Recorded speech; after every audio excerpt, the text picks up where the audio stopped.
motor dan mobil itu adalah sarana kendaraan. Nah, pada saat lu main kontes, belum tentu itu bisa berjalan seiring. Karena kalau kontes tuh yang penting menarik. Kontes tuh ibarat kata bikin motor, bikin mobil, ceper tuh pasti keren. Nggak mungkin nggak. Seceper apa motor atau mobil itu bisa dipakai di jalan. Ada hitungannya juga, gitu loh. Kalau lu bikin motor nggak pakai standar, parkir tinggal dimiringin aja udah kena stepnya, tapi looking good, secara untuk kontes, that's good. Tapi apakah itu bisa di jalan? Belum tentu, gitu loh, gitu kan? Nah, lebih ke sana. Jadi gua tuh kalau misalkan customer mau kontes, mau go aja. Malah gua bantu persiapkan, gitu loh. Tapi di luar itu lu harus paham, gua tidak bikin motor ini khusus lo ya buat menang kontes. Sekarang hot rod itu kan kalau tadi chopper itu bagaimana soul-nya, kemudian owner juga diedukasi. Nah, membangun hot rod itu prosesnya seperti apa? Apakah mungkin seperti halnya tadi kayak motor itu ada kan yang mesin dikasih dulu ke brother atau misalnya brother yang nyariin mesin. Nah, kalau hot rod seperti apa? Kalau hot rod biasanya saya juga yang cariin bahan mobilnya, karena biasanya customer tuh juga banyaknya pengen punya tapi kan nggak tahu beli bahannya di mana atau apa itu segala macam. Tapi prosesnya kurang lebih akan sama seperti bikin chopper. Jadi kita harus ngobrol dulu. Lu influence-nya kemana? Kalau lu pengen pakai velg yang over 20, bling-bling apa segala macam, bukan di gua juga ranahnya gitu loh. Jadi traditional hot rod ya. Traditional hot rod tuh lebih di mungkin kalau warna sih bisa flat color, bisa gloss color, itu bebas gimana selera customer. Tapi biasanya ditandai dengan velg standar, velg kaleng standar dengan dop yang bermacam-macam model. Ban white wall. Bannya white wall. Biasanya ya kalau pengen maksimal pasti pakai Airsus, kalau enggak ya ceper statis aja gitu. Enggak chop top pun sebenarnya enggak mesti. Tergantung era mobil yang kita pakai gitu loh. Kalau tahun 55 ke atas sampai ke Impala yang tahun 60-an di bawah 65, dia udah bentuknya udah panjang-panjang ceper, dia kayaknya udah nggak harus dicop top lagi. Tapi tahun 54 ke bawah, biasanya supaya bentuknya lebih keren, lebih dapat karakternya, biasanya kita cop top. Nah, untuk hot rod sendiri, brother sama dong ya persepsinya bahwa itu juga sebuah karya seni ya? Sama. Dan kontes, kalau misalnya si ownernya dia pengen kontes, pasti minta excuse ke brother. Gini, sama bikin motor, bikin mobil, saya pribadi tidak pernah mau masuk ke wilayah kontes. Tapi kalau customer saya mau kontes, hasil karya saya itu memang sudah dipersiapkan secara detail, memang bagus. Tidak dipersiapkan benar-benar untuk kontes, tapi standar mutu kita kan harus terjaga. Nggak mungkin di downgrade ya. Nggak mungkin dong. Setiap bikin itu pasti atau kan, misalkan bikin motor buat customer tapi yang motor aing kumaha aing nggak mungkin. Satu kali customer datang nggak mau lagi datang. Gitu. Nggak bisa. Gitu. Semua standarisasi mutu itu harus ada. Apakah bangsa jalur wiring, welding, terus bikin bracket itu semua harus sesuai standar. Tapi dalam artian gini, gua tuh pengen bikin motor yang memang esensinya kendaraan. Bahwa dia tampil beda di modif, ya itu karakter pemilik. Tapi dia poinnya adalah motor dan mobil itu adalah sarana kendaraan. Nah, pada saat lu main kontes, belum tentu itu bisa berjalan seiring. Karena kalau kontes tuh yang penting menarik. Kontes tuh ibarat kata bikin motor, bikin mobil, ceper tuh pasti keren, nggak mungkin nggak. Seceper apa motor atau mobil itu bisa dipakai di jalan, ada hitungannya juga, gitu loh. Kalau lu bikin motor nggak pakai standar, parkir tinggal dimiringin aja udah kena stepnya, tapi looking good, secara untuk kontes, that's good. Tapi apakah itu bisa di jalan? Belum tentu, gitu loh, gitu kan? Nah, lebih ke sana. Jadi gua tuh kalau misalkan customer mau kontes, mau go aja. Malah gue bantu persiapkan, gitu loh. Tapi di luar itu lo harus paham, gue tidak bikin motor ini khusus lo ya buat menang kontes. Enggak, gitu. Gitu loh. Siap, makin menarik nih. Jadi lengkap sekali tadi, hot rod sudah dibahas, detail, chopper apalagi. Nah, kita masuk ke segmen berikutnya. Di sini ada yang namanya QQ. Jadi quick question. Nah, gitu ya. Quick question nih, Brad. Oke. Kayak seleb-seleb lah ya. Tapi, yes. Quick question. Jadi yang pertama adalah Indian Larry atau Paul Yaffe. Indian Larry, Paul Yaffe, Indian Larry. Indian Larry, oke. Yang kedua adalah Hot Rod atau Chopper. Chopper lah. Chopper ya, oke. Nah, sekarang jelasin nih, Oke. kenapa milih Indian Larry? Karena dia influence-nya mirip. Oke. Jadi Paul Yaffe pun keren gitu loh. Gue juga suka Paul Yaffe pada masa kejayaannya keren. Motor-motornya apresiasi gue tinggi terhadap hasil karya Paul Yaffe. Tapi secara soul-nya Betul. gue lebih suka Indian Larry. Indian Larry, Gitu. oke. Even setelah gue ngerti Indian Larry pun ternyata tidak old school murni seperti yang gue jalanin sekarang. Oh ya? Indian Larry itu old schoolnya terapan karena dia menggunakan juga teknologi-teknologi canggih pada zamannya. Iya. Tapi root dia nggak hilang. Betul. Jadi kalau lu lihat lebih detail, Indian Larry itu ada bikin motor chopper yang pakai garpunya upside down. Oh ya? Indian Larry itu semua motor choppernya pakai disc brake depan belakang. Indian Larry itu bannya yang dipakai pasti ban-ban high speed. Benar. Tapi dia pakai up hanger. Iya betul. Saya pernah. Tapi dia pakai apalah segala macam Iya. barang-barang yang identik dengan old school. Makanya itu dia terapan seperti Jesse James. Jesse James. Nah, kalau Jesse James disebut old school murni, enggak juga. Enggak ya. Even kalau kita pernah dengar Billy Lane, pada masa awalnya dia melejit namanya, ya itu benar-benar motor high tech itu. Iya. Setelah era dia di penjara karena masalah melanggar membuat kecelakaan lalu lintas parah itu, dia masuk penjara. Nah dia keluar baru roadnya terasah untuk bikin motor-motor era-era board tracker. Betul. Jadi kalau mau sebut Jesse James bapak old school, enggak juga. Nah gini Brad, kalau si Indian Larry kan awalnya memang dia old school banget ya. Kemudian kesini tiba-tiba saya melihat kok nggak ada Springer gitu kan? Yang Springer dia ada. Tapi kan ada yang upside down gitu ada, kayak gitu ya. Jadi yang berada bilang tuh tadi kayak apa namanya? Terapan ya. Terapan. Yang artinya bisa instan dibikin. Jadi gimana ya? Kalau filosofinya mungkin kalau saya boleh ngomong mungkin berbeda jawaban sama builder lain mungkin sah-sah aja ya. Old school itu kan sebenarnya kalau kita bahas dari namanya kan dia old school itu kan berarti tradisi lama. Iya. Ya kan bukan sekolah lama kan, tradisi lama. Mun old school berarti lamun sekolah lama naik kelas berartinya blow on berarti. Old school itu kan lebih ke tradisi lama, ya kan? Jadi kalau misalkan kayak semacam kita sebut Tom Vogel almarhum, kita sebut kayak misalkan Red Fink, Ed Big Daddy Road almarhum. Semua itu kan tokoh-tokoh old school. Benar. Mungkin kalau mereka ditanya, lu old schooler bukan? Teu nyaho, da urang mah hirup dalam era modifikasi itu. Gua yang hidup di era ini bisa nyebut itu old school gitu loh. Tapi mereka yang menjalani kayak misalkan artis David Mann almarhum, pelukis dunia motor. Kan dia menyelami dunia itu karena dia juga memang biker. Karena dia dekat dengan orang-orang Hell Angel, dekat dengan orang apa, dia implementasikan dalam bentuk karya lukis. Makanya hasil karya lukisnya itu benar-benar rootnya kuat gitu sama dunia motor. Bahwa dia pernah pakai motor digger, bahwa dia pernah pakai motor yang kita sebut sekarang beberapa orang ngomong, oh Jap Style apa segala macam. Mana ada zaman dulu Jap Style gitu loh. Ya pokoknya motor dengan tangki Mustang kecil, stangnya tinggi, stepnya gini, susi barnya tinggi. Nah dia Indian Larry pun begitu. Jadi sesuai perjalanan dia tidak bisa menghilangkan minatnya terhadap motor yang bentuknya seperti itu. Tapi karena dia berjalan dari tahun 70-an, 80-an tiba-tiba ada keluar produk shockbreaker upside down. Wah, gua suka, gua pasang. Oh, ternyata rem trombol itu ngerem Senin, ngeremna Senin, eureuna Kamis. Ayo orang resep gegeberan. Oh, ini ada produk rem yang bagus, gua pasang.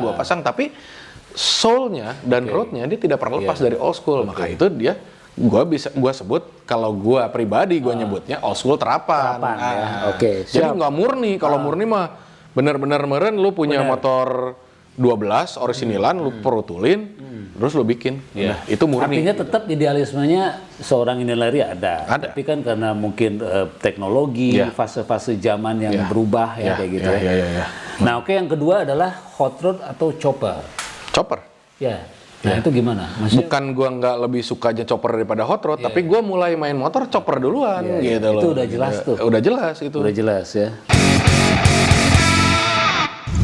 Sebelum closing nih Brad, sini kita nih ada BIB. BIB itu Badan Intelijen Bikers.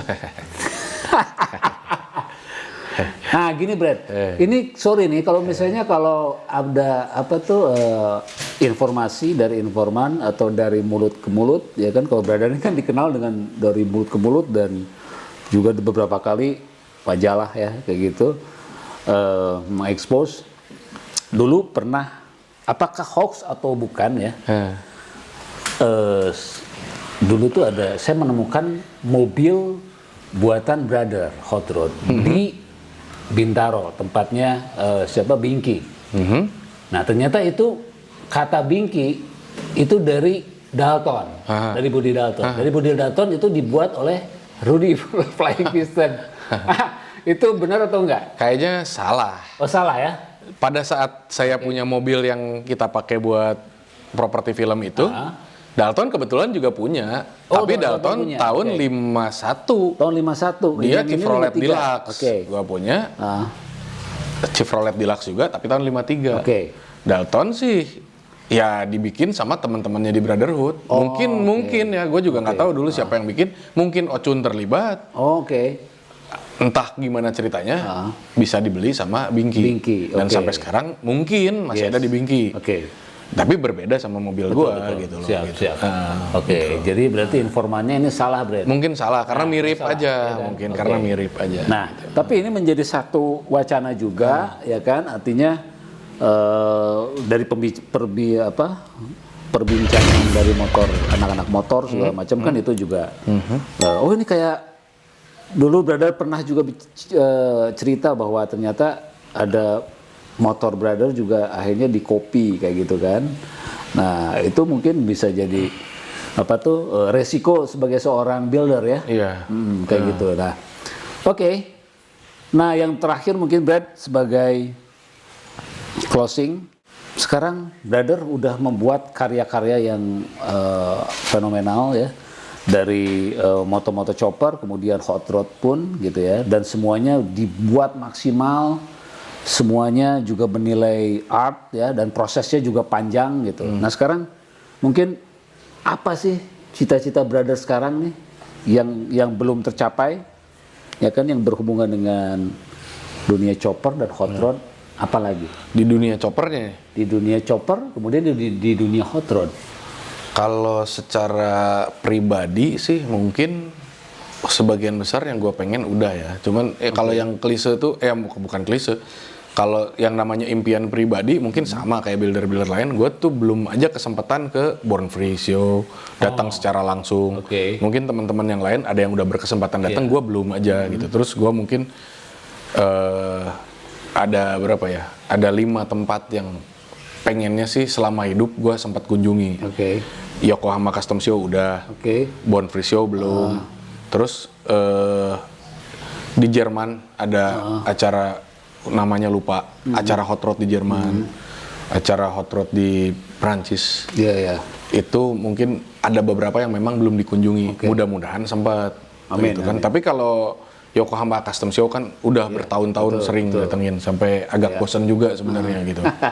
Itu kalau secara pribadi. Kalau secara pribadi yang lebih umumnya lagi juga ada beberapa tipe motor atau mobil yang gue pengen punya dalam pencapaian gue selama hidup. Kayak misalkan gue pengen punya Cadillac.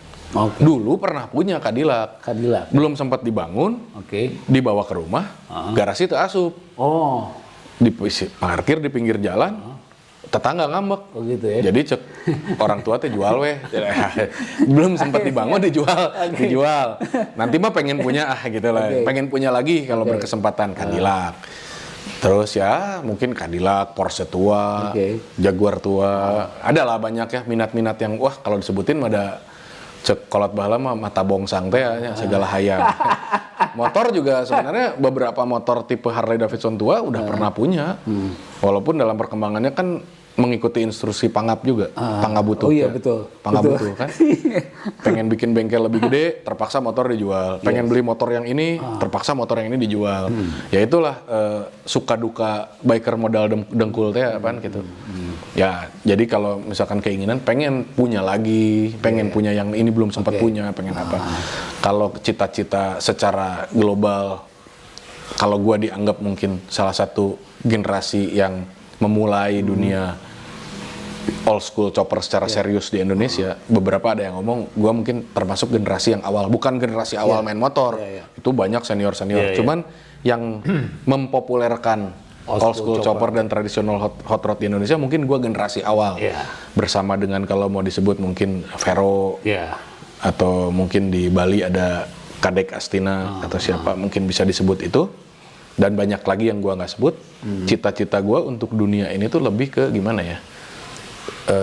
Sekarang nih sebenarnya chopper tuh banyak banget. Builder chopper tuh sekarang banyak banget dari yang mulai comet, chopper lemet itu, sampai yang serius-serius, yang wah lebih edan luar biasa daripada yang kita lakukan sekarang. Cuman satu, regulasinya belum mendukung. Dari pemerintah tuh belum mendukung. Regulasi kita tuh sebenarnya sebagai pegiat otomotif ini masuk ke ranah mana? Kalau kita berkarya motor luar biasa sempurna pun, pengakuan dari pemerintah tuh belum ada. Pengakuan yang paling penting adalah regulasinya aja dulu, legalitasnya gitu. Dimana sekarang lebih banyak kita naik motor no paper, kucing-kucingan. Musim operasi patuh terpaksa kita diem. Walaupun ya kalau di Bandung ya kita keluar juga kadang-kadang polisi ngerti lah motor tua tuh biasanya cuman suruh berhenti sebentar, pergi lagi nggak sampai ditilang ditangkap tuh enggak gitu, mungkin karena sinergitas yang bagus lah. Gitu. Tapi kan sampai sekarang kita ada di ranah abu-abu yang menurut gue itu sama sekali tidak punya kekuatan hukum. Kalau gue mau bilang dari ilmu gue, salah satu ilmu yang gue pelajari di dunia hukum, semua itu kan harus ada legalnya. Ini kan tidak ada legalnya. Apakah mesti dibawa ke DLAJR? Apakah mesti dibawa ke Samsat, didaftarin, nomor rangka, nomor mesin, apa? Nggak ada. Gitu. Akhirnya jadi main-mainan.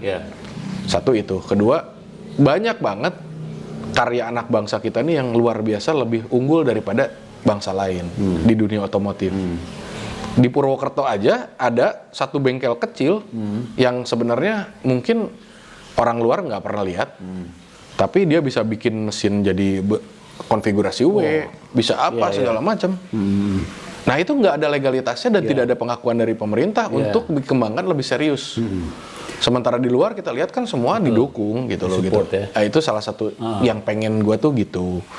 Terus ya pengen ini adik-adik yang sekarang mulai bergerak, sebut aja adik-adik nih semua bergerak di dunia chopper gini tuh menjaga etika juga, bahwa ini adalah hasil karya yang dihasilkan dari ide di otak kita, bahwa di otak itu tuh dihargai dengan aturan hukum yang namanya hak atas kekayaan intelektual. Jadi jangan sembarangan nyeplak teh gitu. Nah ini bikinan gua, padahal bikinan orang. Ini gambar sketch orang tiba-tiba dipakai sama dia. Yang kayak gitu-gitu tuh banyak terjadi, yang bisa kita sebut oknum. Tapi ya oknum itu kalau kita bicara mungkin ya kalau 10-15 tahun yang lalu masih darah muda, gelut weh jeung aing mah gitu. Sekarang kan mungkin udah nggak pantas kayak gitu, lebih ke ngenes. Tapi akhirnya jadi berpikir, oh mungkin karena ketidakmengertian bahwa dunia ini tuh udah serius, lu harus saling menghargai lah. Ada etika yang harus dijaga antar builder. Ada pengakuan yang harus lu junjung tinggi gitu loh. Bahwa semua ide yang muncul tuh bukan cuma dapat dari nongkrong di WC cemplung jadi gitu. Lu harus berpikir, kadang nggak bisa tidur. Kadang lu resah gitu. Kalau lu udah berpikir tentang sebuah konsep, kadang lu nggak bisa tidur gitu loh. Bahwa oh ini harus diginiin, ini harus digituin. Nah pada saat itu jadi dan bagus, tiba-tiba penghargaannya tidak sesuai dengan usaha, itu sakit hati banget. Itu lebih ke sana. Custom ya. Itu seninya custom. Artinya bahwa kalau kita misalnya mengklasifikasikan itu kan industri kreatif ya kan. Kalau misalnya pemerintah ada mencantumkan bahwa custom motorcycle itu adalah masuk dalam ranah sebutnya kriya atau apa ya? Iya, ada sebuah jealous ya, ada sebuah rasa jealous atau sirik pada saat pemerintah menggembar-gemborkan memajukan industri kreatif, memajukan industri kreatif. Kita nih udah kurang kreatif gimana? Betul. Tapi masuk ke ranah yang mana kalau industri kreatif itu hanya sebatas kayak membuat rotan jadi apa? Ya kan kita pun membuat besi menjadi apa gitu loh gitu. Nah cuman kalau misalkan ada nggak sih gitu kayak misalkan kontingen Indonesia berangkat ke Jerman untuk pameran tapi kok motor nggak dibawa gitu. Kita harus selalu ada beberapa teman yang bisa motornya mencapai ke Jerman, ke Jepang, kemana tapi kok harus menang kontes dulu. Dibawa sama panitianya juga diatur-atur. Betul. Bisa dong kalau misalkan ada expo apa di Jerman, Indonesia tuh bawa hasil rotannya, hasil furniturnya, bawa hasil apa, bawa juga hasil otomotifnya gitu loh. Kenapa nggak dibawa kayak gitu loh. Kita nih unggul jauh loh di dunia di dunia modifikasi di Asia Pasifik lah, jangan ngomong di seluruh dunia terlalu jumawa. Di Asia Pasifik atau ASEAN misalkan ibarat kata kita tuh nomor 1.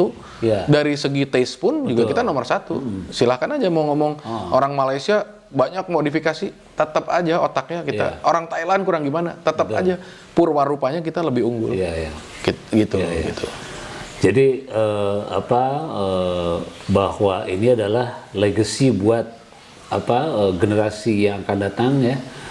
Bahwa chopper ini walaupun memang kulturnya dari Amerika, tapi kita punya khas tersendiri ya, DNA tersendiri. Buktinya mungkin ada beberapa brother and sister bisa melihat di internet ya kan bahwa kita ternyata banyak yang unik ya di situ ya, yang original dan lebih di Asia Pasifik. Kreatif, kita lebih kreatif. Ya, tapi jangan juga ya disebut kayak tadi tuh kalau kita ngomong di awal mungkin nggak terekam, jangan juga terus kita mengklaim diri bahwa oh ini Indonesia chopper ya, jangan gitu juga karena budaya chopper itu memang budaya luar kan gitu loh, budaya dari intinya tuh dari Amerika. Jadi kita memang mengembangkan itu dengan serius. Ini hasil buatan Indonesia tapi that's it ya, ini chopper. Jangan mengklaim diri lu bahwa lu bikin motor semua digambar batik tuh ini loh Indonesia chopper. Lain aja rata mah batik. Kita juga nggak akan terima kalau ada orang Amerika atau orang Jepang ngomong ini keris Japan style, ini keris American style. Oh anjir tidituna keris mah Indonesian style. Itulah kita juga akan harus menghargai budaya aslinya. Gitu. Indonesian style dengan batik walaupun hanya cuman tanki aja dan ya tetap wae eta chopper oge gitu, cuman gambarna sewarna-warna dibatikeun gitu. Nggak bisa. Itu berarti yang jago tukang catnya, bukan tukang bikin motornya gitu loh gitu. Builder ya. Itu painternya yang jago painternya gitu. Ya. Jadi bukan buildernya. Bukan buildernya. Gitu. Maaf. Siap. Itu kan pandangan pribadi, maaf gitu loh. Gitu. Oke, brother. Ini pembicaraan ini sangat banyak sekali di untold story dari brother ya, yang tadi belum terungkap, alhamdulillah bisa terungkap dan bisa di-share. Bagi-bagi bobodoran, ya kan? Ini bisa di-share ke semua brother and sister di seluruh Indonesia, mungkin ke beberapa teman juga ya dari Malaysia, Singapura, Australia, atau yang mungkin banyak teman-teman Brother Rudy ya yang bisa menonton. Dan ini terima kasih sekali, brother. Oh, saya juga terima kasih. Dan ini menjadi sebuah cerita yang mungkin akan dikenang oleh anak cucu, ya kan? Amin. Generasi yang akan datang terutama generasi para chopper mania atau chopper builder ya, untuk kedepannya. Dan dalam kesempatan ini, kesempatan episode ini menjadi hal yang menarik, yang di sini justru pertama kali di episode ini bicara tentang custom motorcycle. Oke? Terima kasih, brother. Oke. Ya. Sip. Oke. Sampai jumpa, brother and sister. Tetap stay tune. Dan jangan lupa untuk subscribe dan nyalain loncengnya agar terus bisa ngikutin video-video terbaru dari kami. Assalamualaikum warahmatullahi wabarakatuh.